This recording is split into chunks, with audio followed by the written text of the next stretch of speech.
Welcome back to another technical video. Today I'll be going through your question, answering it, and hopefully you find that solution that you need.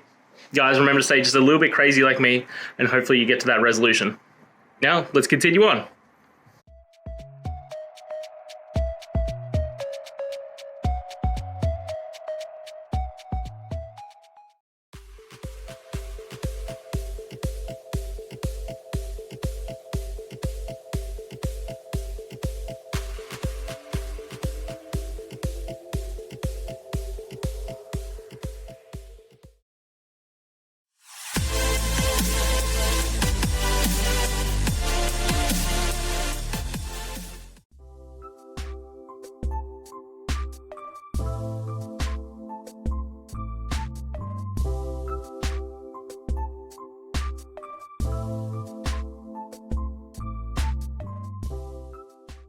And that's it, guys. I hope this video has helped find that solution that you're looking for.